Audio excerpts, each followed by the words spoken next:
Shalom, brothers and sisters. I'd like to say greetings in the name of our Lord Jesus, wherever you are right now, listening to this and watching this YouTube worship service from BIC New Zealand.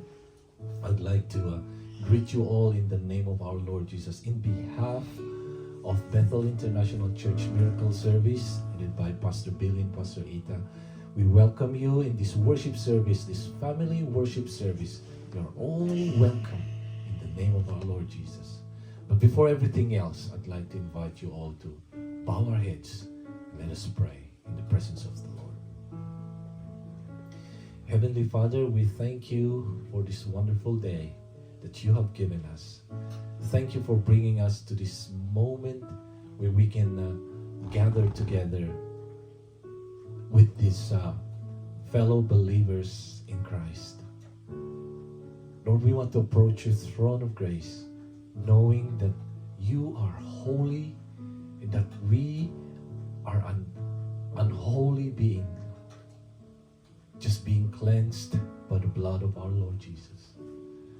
And knowing that and understand that, Lord, we approach your throne of grace right now and ask for your forgiveness, as we release forgiveness to those who have done wrong to us.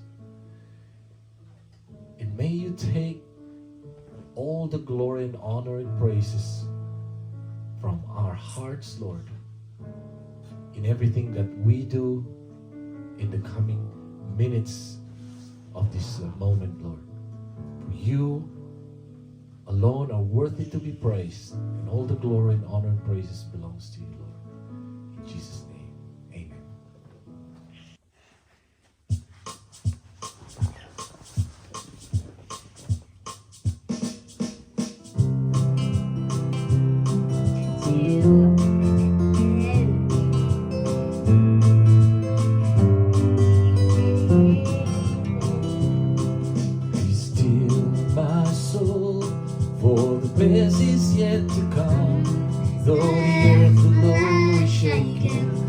Struggle to hold on to anything that isn't bolted down. Watching my whole world shattered on the ground, and I felt I am safe and sound. My hope is in the Lord.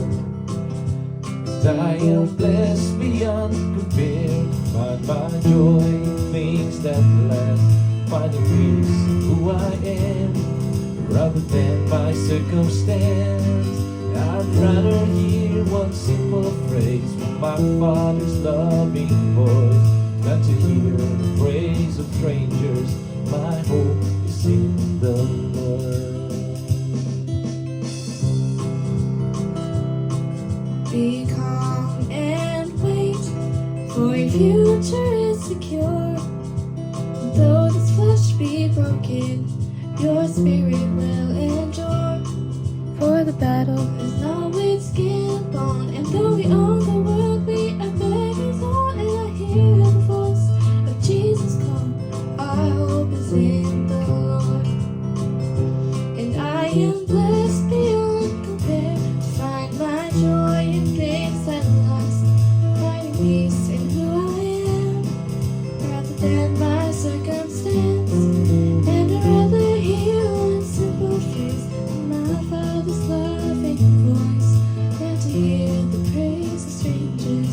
My hope is in the Lord.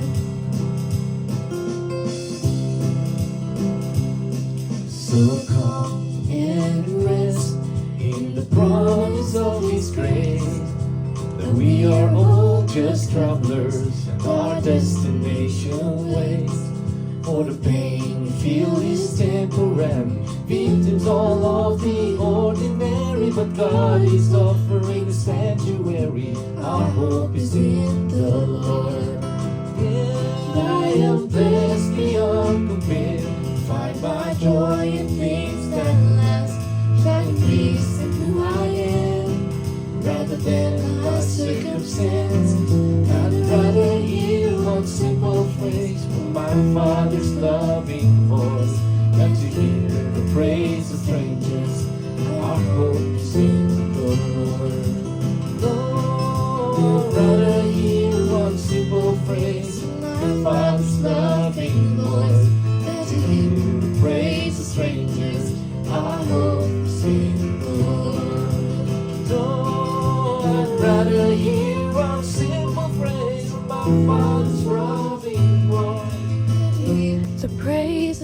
strangers, our hope is in the Lord.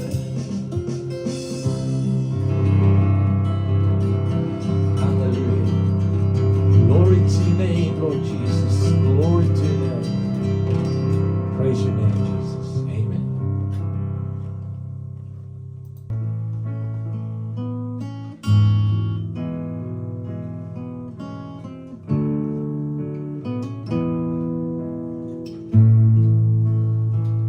How great the chasm that lay between us.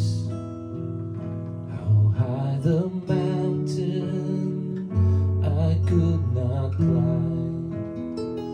In desperation, I turned to heaven, spoke your name into the night. Then through the darkness, your loving kindness tore through the shadows of my soul. The work is finished, the end is written. Jesus Christ, my living hope.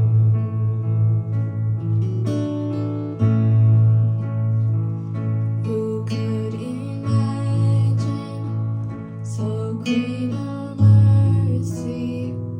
What heart could fathom such boundless grace? The God of ages stepped down from glory to wear my sin and bear my shame. The cross has spoken, I am forgiven. The King of Kings calls me his own. Beautiful Savior, I'm yours forever. Jesus Christ, my living hope. Hallelujah, praise the one who set me free. Hallelujah, death has lost its grip on me. You have broken every chain. There's salvation in your name, Jesus Christ, my living hope.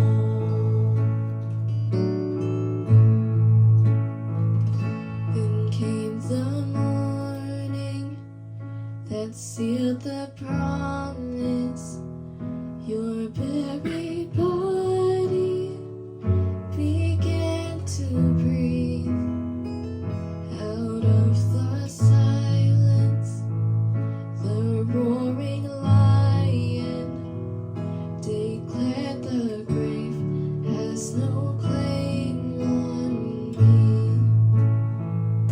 Then came the morning that sealed the promise. Your buried body began to breathe. Out of the silence, the roaring lion declared the grave has no claim on me. Oh Jesus, yours is the victory.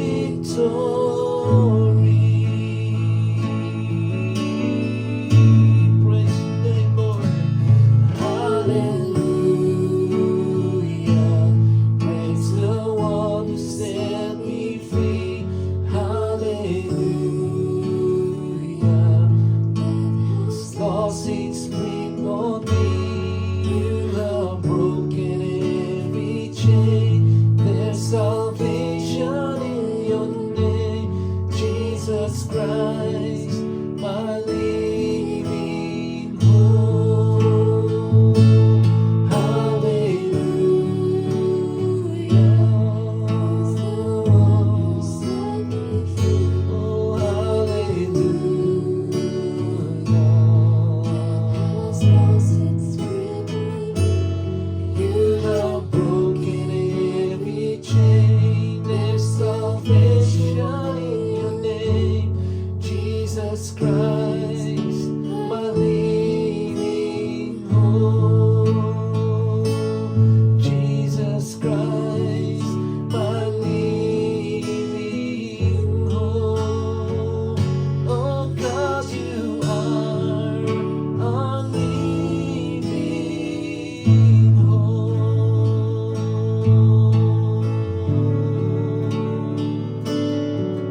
We exalt your name. Words can never ever justify what you've done in our lives, Lord. What you've done to save us. Lord, we can't even begin to imagine how excruciating the pain that you have to go through thinking of me and my family and everyone else, Lord. Lord, how we are so grateful, Lord God. Oh, we're so grateful, Lord, for this undeserving gift of love, of mercy, of your grace, Lord Jesus. And all we can do is just say thank you, Lord Jesus. And we allow you to just love us in our walk with you, Lord, daily. We give you all the glory. We give you all the honor and praises. You alone are worthy of them all. In Jesus' name we pray. Amen. Hallelujah. God bless you all.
Shalom semuanya.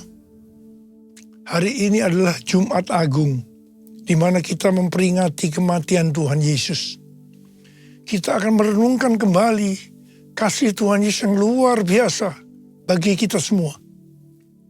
Yohanes 3 ayat 16 berkata, "Karena begitu besar kasih Allah akan dunia ini, sehingga Ia telah mengaruniakan anaknya yang tunggal, supaya setiap orang yang percaya kepadanya tidak binasa, melainkan beroleh hidup yang kekal." Ada apa dengan manusia sehingga Tuhan Yesus harus datang dalam dunia ini? Alkitab berkata, semua orang telah berbuat dosa dan telah kehilangan kemuliaan Allah. Upah dosa adalah maut, mati, tempatnya di neraka. Neraka adalah tempat yang sangat mengerikan. Jangan sampai masuk neraka. Karena itu Tuhan Yesus datang ke dalam dunia ini untuk menyelamatkan kita semua. Bagaimana cara Tuhan Yesus menyelamatkan kita? Alkitab berkata, Tuhan Yesus yang tidak mengenal dosa, dijadikan dosa oleh karena kita semua. Supaya di dalam Dia, yaitu mereka yang percaya kepada Tuhan Yesus, dibenarkan oleh Allah. Apa arti dari ayat ini? Tadi dikatakan, semua orang telah berbuat dosa dan telah kehilangan kemuliaan Allah. upah dosa ialah maut, mati. Jadi Tuhan Yesus harus mati menggantikan saudara dan saya. Kalau kita melihat cara mati Tuhan Yesus, saya katakan sangat-sangat tidak manusiawi. Alkitab menuliskan ada 10 tahap penderitaan Tuhan Yesus dari Taman Getsemani sampai Golgota. Sangat mengerikan. Tahap yang pertama, ketika berada di Taman Getsemani, Tuhan Yesus berdoa kepada Bapa dalam keadaan ketakutan. Sampai peluhnya seperti tetes-tetes darah yang jatuh ke tanah. Pada saat itu seorang malaikat turun untuk menguatkan Tuhan Yesus. Tuhan Yesus berdoa kepada Bapa, "Ya Bapakku, jikalau sekiranya mungkin, biarlah cawan ini lalu daripadaku. Tetapi jangan seperti yang ku kehendaki, melainkan seperti yang kau kehendaki." Tuhan Yesus berdoa 3 kali seperti ini kepada Bapa. Tetapi Bapa tidak menjawab. Di sini Tuhan Yesus tahu bahwa dia harus mengalami penderitaan ini. Di sini Tuhan Yesus mengajar kepada kita bahwa di dalam doa kita boleh menawar, tetapi jangan memaksakan kehendak. Bagi yang sekarang dalam keadaan ketakutan, kita harus ingat bahwa Tuhan Yesus pernah mengalami ketakutan untuk menebus dosa kita semua. Karena itu datanglah kepada Tuhan Yesus. Dia pasti mampu dan mau menolong kita semua. Tahap yang kedua, Tuhan Yesus ditangkap. Dia dituduh dengan bermacam-macam tuduhan, diludahi, mukanya ditinju, dipukul, tetapi Tuhan Yesus tidak membalas. Di sini Tuhan Yesus mempraktekkan apa yang diajarkannya kepada kita, agar kita mengasihi dan berdoa bagi orang-orang yang membenci kita, mengutuk kita, mencaci maki kita. Jikalau kita hanya mengasihi orang-orang yang mengasihi kita, apa jasa kita? Karena orang-orang berdosa pun juga mengasihi orang-orang yang mengasihi mereka. Tahap yang ketiga, Tuhan Yesus dibelenggu dan diadili. Waktu Tuhan Yesus diadili oleh Pilatus, ternyata tidak didapati kesalahan yang membuat Tuhan Yesus harus dihukum mati.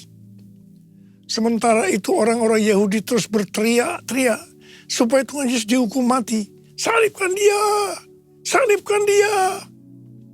Akhirnya Pilatus menyerahkan Tuhan Yesus untuk disalibkan. Tahap yang keempat, Tuhan Yesus dicambuk.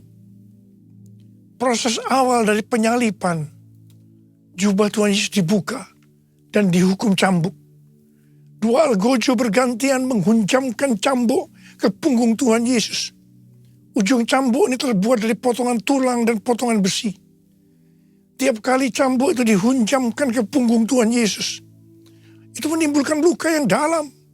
Tuhan Yesus berteriak-teriak kesakitan. Darah Tuhan Yesus bercucuran. Tuhan Yesus bermandikan darah.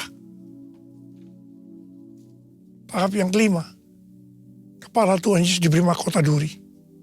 Duri ditancapkan di kepala Tuhan Yesus dengan cara dipukul. Sakitnya luar biasa. Darah bercucuran. Tahap yang keenam, Tuhan Yesus memikul salib.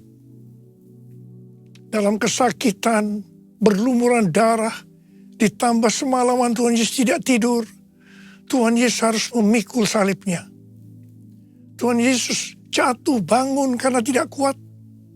Maka Simon dari Kirene disuruh menggantikannya. Tahap yang ketujuh, tangan dan kaki Tuhan Yesus dipaku. Sakitnya luar biasa. Darah bercucuran. Tahap yang ke-8, Tuhan Yesus digantung di atas kayu salib. Pada saat itu Tuhan Yesus menderita secara lahir maupun batin. Secara lahir dia merasakan sakit yang luar biasa di sekujur tubuhnya.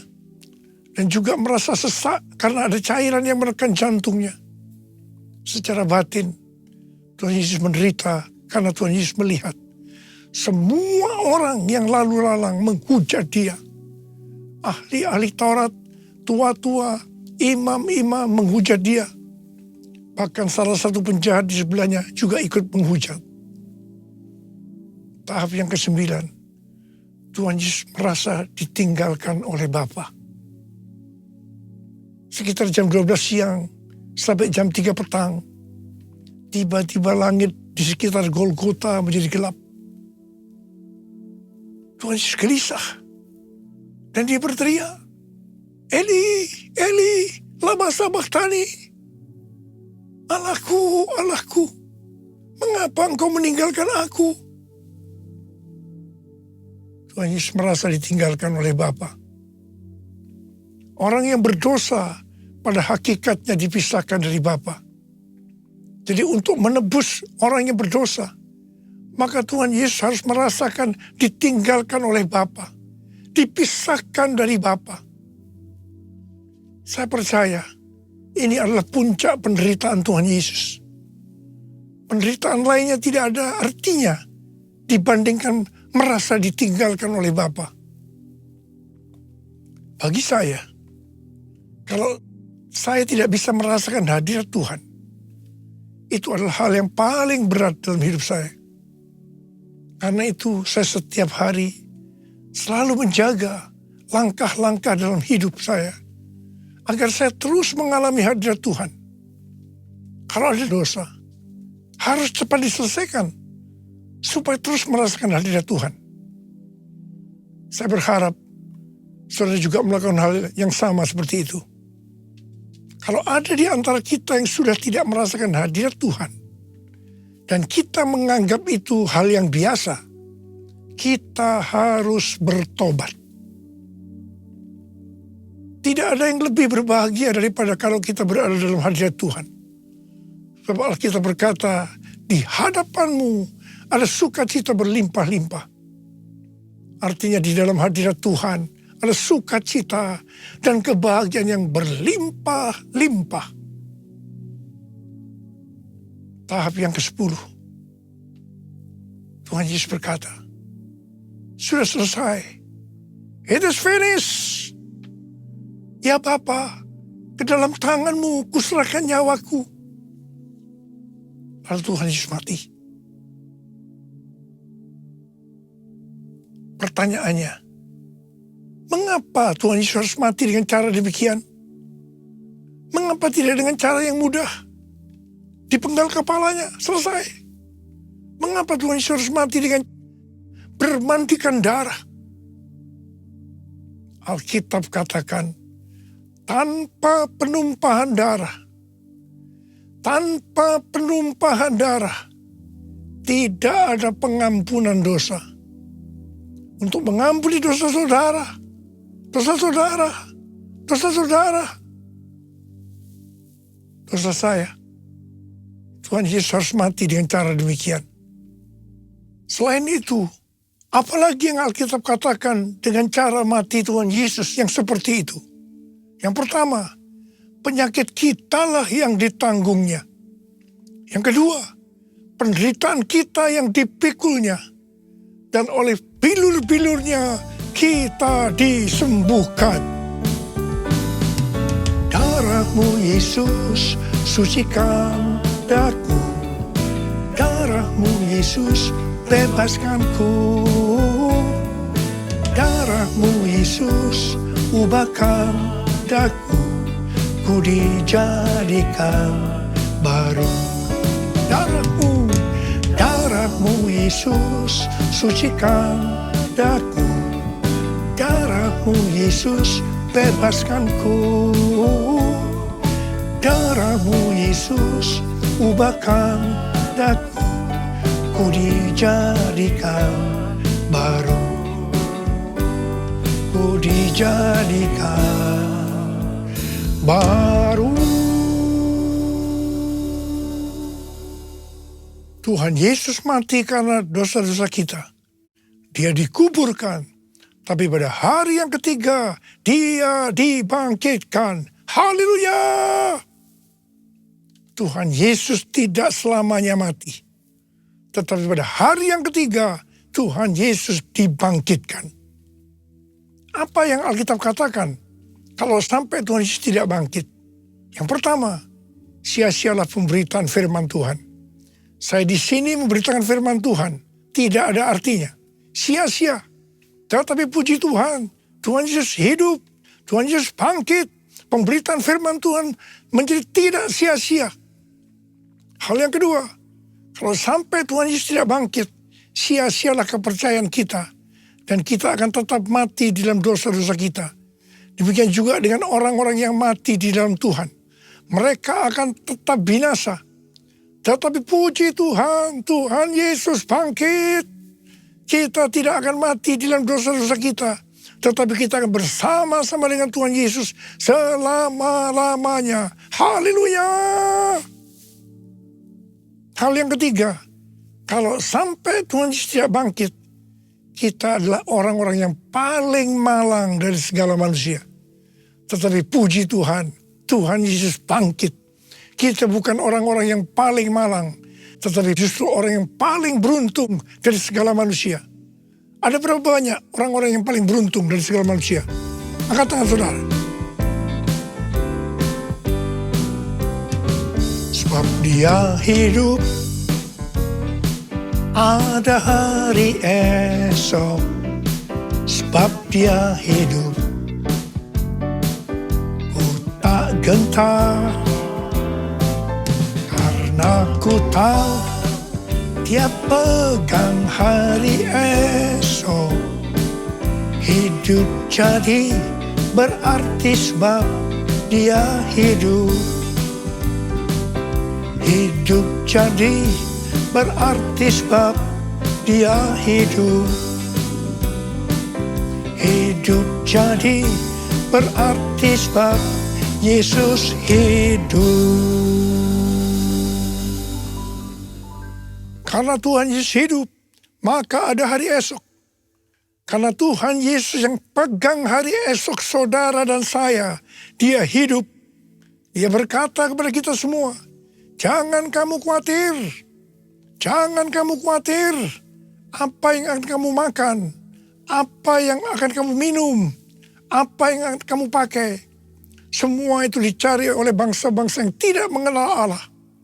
Tetapi Bapamu yang di surga tahu, kamu memerlukan semuanya itu. Karena itu, jadilah dulu kerajaan Allah dan kebenarannya. Maka semuanya, apa yang saudara butuhkan, akan ditambahkan kepadamu. Yang percaya katakan amin.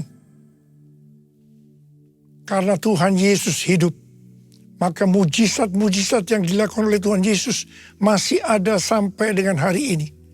Orang buta melihat, orang lumpuh berjalan, orang tuli mendengar, orang mati dibangkitkan, orang kusta menjadi tahir, dan kepada orang-orang miskin diberitakan kabar baik. Karena Tuhan Yesus hidup, kita sedang melihat Pentakosta ketiga sedang digenapi. Di mana melalui semua peristiwa yang terjadi saat ini, penuaian jiwa yang terbesar dan yang terakhir sebelum Tuhan Yesus datang kembali terjadi. Hari-hari ini terjadi kebangkitan generasi Yeremia, yaitu generasi anak-anak muda yang dipenuhi dengan Roh Kudus, cinta mati-matian kepada Tuhan Yesus, tidak kompromi terhadap dosa, dan akan memenangkan banyak jiwa. Karena Tuhan Yesus hidup, maka kita akan menyelesaikan amanat agung. Hari-hari ini Tuhan berbicara kepada banyak hamba-hamba Tuhan tentang tahun 2033. Tahun 2033 adalah peringatan 2000 tahun kematian, kebangkitan, kenaikan Tuhan Yesus ke sorga. Tahun 2033 adalah peringatan 2000 tahun pencurahan Roh Kudus, yang berarti peringatan hari ulang tahun gereja yang ke-2000. Peringatan 2000 tahun penyelesaian amanat agung. Pada Pentakosta tahun 2033, setiap orang akan mendapatkan kesempatan untuk berjumpa secara otentik dengan Tuhan Yesus melalui kuasa dan hadirat Roh Kudus.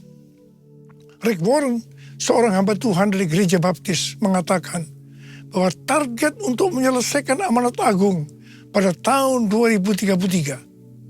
Sesuai dengan Matius 24 ayat 14, maka setelah amanat agung selesai, maka Tuhan Yesus akan datang kembali.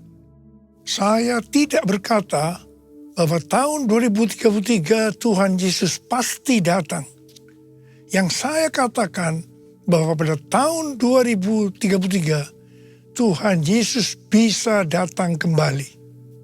Karena itu dalam waktu yang relatif singkat ini, yaitu 9 tahun, mari kita lebih sungguh-sungguh melayani Tuhan.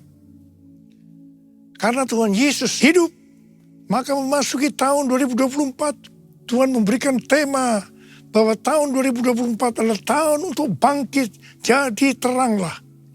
Yesaya 60 ayat 2 dan 3 berkata, sebab sesungguhnya kegelapan menutupi bumi, dan kekelaman menutupi bangsa-bangsa, tetapi terang Tuhan terbit atasmu, dan kemuliaannya menjadi nyata atasmu. Bangsa-bangsa berduyun-duyun datang kepada terangmu, dan raja-raja kepada cahaya yang terbit bagimu. Hari-hari ini Pentakosta ketiga sedang turun. Dan Tuhan Yesus berkata dalam Matius 5 ayat 14 sampai dengan 16 bahwa kita adalah terang dunia. Hendaknya terang kita bercahaya di depan semua orang, supaya mereka melihat perbuatan kita yang baik dan memuliakan Bapa kita yang di sorga. Bangkitlah, terangmu sudah datang. Bangkitlah, terangmu sudah datang. Kemuliaan Tuhan telah terbit, kemuliaan Tuhan telah datang, kemuliaan Tuhan telah terbit atasmu, atasmu, atasku, atasku, atasku, sekali lagi, atasku. Bangkit dan jadi teranglah, artinya kita harus berbuah. Tuhan Yesus berkata dalam Yohanes 15 ayat 1 dan 2, Akulah pokok anggur yang benar, dan Bapakulah tukang kebunnya. Setiap carang padaku yang tidak berbuah, dipotongnya, dan setiap carang yang berbuah, dibersihkannya, supaya ia lebih banyak berbuah. Kita ini adalah carang. Carang yang tidak berbuah dipotong, jatuh ke tanah, menjadi kering, kemudian dikumpulkan orang dan dicampakkan dalam api, lalu dibakar. Jadi kalau kita tidak berbuah, akan apa akibatnya? Kita akan dimasukkan dalam api neraka. Jangan sampai tidak berbuah. Waktu Tuhan Yesus memberikan perumpamaan tentang penabur benih, dikatakan ada benih yang jatuh di semak duri. Semak duri ini akan semakin besar dan menghimpit tanaman itu sehingga tidak berbuah. Ini menggambarkan orang yang mendengarkan firman, lalu kekhawatiran dunia, tipu daya kekayaan, dan kenikmatan hidup menghimpit firman itu sehingga tidak berbuah. Tuhan Yesus dengan tegas memberitahu kita bahwa faktor utama yang menyebabkan orang percaya tidak berbuah adalah kekhawatiran dunia, tipu daya kekayaan, dan kenikmatan hidup. Ini adalah tipu daya si iblis. Hal yang seperti ini banyak dialami oleh orang Kristen. Karena itu Tuhan Yesus berkata, bangkitlah, jadi teranglah. Artinya kita harus berbuah. Tuhan Yesus berkata, kalau kita tinggal di dalam Dia, dan firman-Nya tinggal di dalam kita, maka kita akan berbuah. Bagi orang yang seperti itu, Tuhan Yesus berkata, mintalah apa saja yang kamu kehendaki, maka akan diberikan kepadamu. Dalam hal inilah Bapakku dimuliakan, bahwa kamu berbuah banyak, dan menunjukkan bahwa kamu adalah murid-muridku. Galatia 5 ayat 22-23 berkata, namun buah roh ialah kasih, sukacita, damai sejahtera, kesabaran, kemurahan, kebaikan, kesetiaan, kelemah lembutan, penguasaan diri. Tidak ada hukum yang menentang hal-hal itu. Kembali kepada pesan Tuhan Yesus tentang carang yang berbuah. Bahwa akan terus dibersihkan supaya ia lebih banyak berbuah. Ini berarti kita yang berbuah akan terus dibersihkan. Mengalami proses pemurnian terus menerus. Sehingga akan makin bertambah kudus. Dan menjadi serupa dengan gambar Yesus. Sehingga pada saat dia datang menyebut kita di awan-awan. Kita akan mendengar nama kita dipanggil. Dan selanjutnya kita akan bersama-sama dengan Tuhan Yesus selama-lamanya. Ada berapa banyak di antara saudara yang percaya. Pada saat dia datang nanti. Nama kita dipanggil. Dan kita akan bersama-sama dengan Tuhan Yesus selama-lamanya. Ada berapa banyak yang percaya? Angkat tangan saudara. Katakan bersama saya. Layak dipuji disembah, Kaulah yang bertata dulu, sekarang, dan selamanya. Raja atas segala raja, namamu besar termulia. Layak, layak dipuji disembah, Kaulah yang bertata dulu, sekarang, dan selamanya. Raja atas segala raja, namamu besar termulia. Namamu besar termulia. Namamu besar termulia. Mari berbahasa roh. Berbahasa roh. Oria la la la la la la la la la la la, oria la la la la la la la la, oria la la la la karena bayar la la la la la. Tuhan, pengurapan-Mu turun ke atas kami semua ya Tuhan. Kami mau bangkit jadi teranglah. Kami mau bangkit jadi teranglah. Ya Tuhan, ya Tuhan, ya Tuhan. Tuhan, terima kasih. Terima kasih Engkau berkati anak-anak-Mu semua ya Tuhan. Kau menyertai anak-anak-Mu semua. Terima kasih. Terima kasih, terima kasih dalam nama Yesus. Haleluya, haleluya, amin. Saudara-saudara, kita akan masuk dalam perjamuan kudus. Kita akan mengingat ayat ini. Sebab setiap kali kamu makan roti ini dan minum cawan ini, kamu memberitakan kematian Tuhan sampai ia datang. Perjamuan kudus adalah perjamuan Tuhan Yesus sendiri. Setiap kali kita masuk dalam perjamuan kudus, Tuhan Yesus selalu berkata, biarlah ini menjadi peringatan akan aku. Karena itu mari arahkan hati kita kepada kebaikan Tuhan. Supaya kita lebih mengasihi Tuhan Yesus. Supaya kita lebih mengasihi satu dengan yang lain. Mari kita tundukkan kepala. Bapa, siapakah kami sebelum kami mengenal Engkau? Kami semua orang berdosa. Upah dosa adalah maut, mati. Tapi Engkau yang tidak berdosa telah dijadikan dosa oleh karena kami. Engkau harus turun dari surga mulia. Mati ganti kami dengan penderitaan yang luar biasa. Sungguh kalau kami pikirkan betapa baiknya Engkau ya Aba. Engkau jadikan kami sebagai anak-anak-Mu. Engkau berkati, Engkau tuntun, Engkau bela, Engkau lindungi. Engkau juga tegur kalau kami salah. Malah Engkau hajar kami. Itu Engkau ya Aba. Itu Engkau ya Aba. Tuhan akan memberkati kita semua melalui perjamuan kudus. Tapi Tuhan mau kita makan dan minum dengan cara yang benar. Karena itu sekarang masing-masing lihat keadaan dirimu. Introspeksi. Jangan menyimpan dosa. Kalau ada dosa yang Tuhan ingatkan saat ini, langsung minta ampun. Ampuni kami Tuhan. Ampuni. Ampuni kami Tuhan. Ampuni. Ya Tuhan. Ya Tuhanku. Ya Allahku. Bapa, layakkan kami untuk masuk dalam perjamuan kudus. Kami akan masuk dalam perjamuan kudus dengan hati yang penuh ucapan syukur. Dalam nama Yesus kami berdoa. Amin.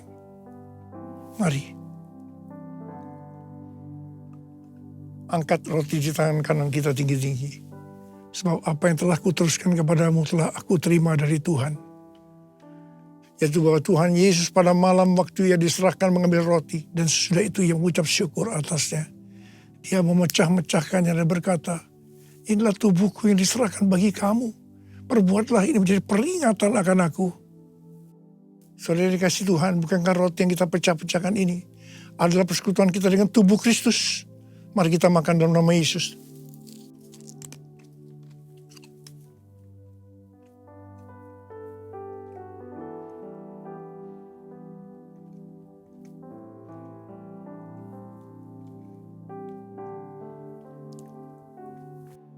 Angkat cawan di tangan kanan kita tinggi-tinggi. Demikian juga ia mengambil cawan sesudah makan lalu berkata, cawan ini adalah perjanjian baru yang dibenarkan oleh darahku.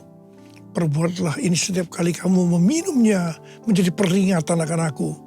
Oleh kasih Tuhan, bukankah cawan pengucapan syukur yang atasnya kita ucapkan syukur adalah persekutuan kita dengan darah Yesus.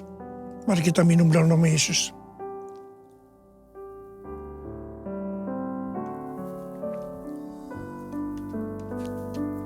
Angkat tangan kita di hadapan Tuhan. Ucapkan syukur dan terima kasih dengan suara, jangan diam. Tuhan, terima kasih Tuhan. Terima kasih Tuhan. Terima kasih ya Tuhan. Terima kasih. Terima kasih ya Tuhan. Terima kasih. Bapa, saat ini kau sedang menyembuhkan yang sakit. Kau sedang membebaskan yang terikat. Kau menghibur yang susah. Engkau menguatkan yang lemah. Engkau memberikan pengharapan-pengharapan yang baru bagi yang datang dengan putus pengharapan. Terima kesembuhan. Terima. Oh Tuhan, terima kasih. Terima kasih. Pengurapan-Mu turun ke atas kami semua. Urapi kami, Aba. Urapi kami, Aba. Urapi kami. Terima kasih, Yesusku. Terima kasih, Yesusku. Puji syukur hanya bagi Tuhanku. Terima kasih, Yesusku. Terima kasih, Yesusku. Puji syukur hanya bagi Tuhanku. Puji syukur hanya bagi Tuhanku. Puji syukur hanya bagi Tuhanku.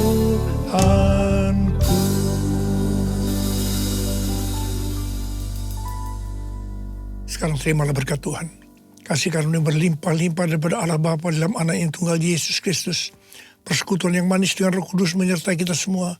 Mulai hari ini sampai Tuhan Yesus datang menjemput kita di awan-awan. Dan bahkan sampai selama-lamanya. Yang percaya bersama-sama katakan, Amin.